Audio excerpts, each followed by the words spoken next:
आग उधाणू दे आज उरी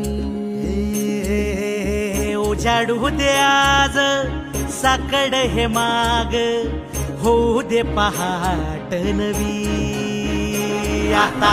होऊन जाऊ दे साऱ्या जगाला पाहू दे पडू दे पाऊल सही काठ पाया खाली लागल्याला येऊ दे पडू दे पाऊल मोठी लढाई र लढू मातीसाठी र गड्या मनगटाचं जोर लावून दाटला जरी अंधार एकजूट होऊ आज दिवा देऊ तेज धावून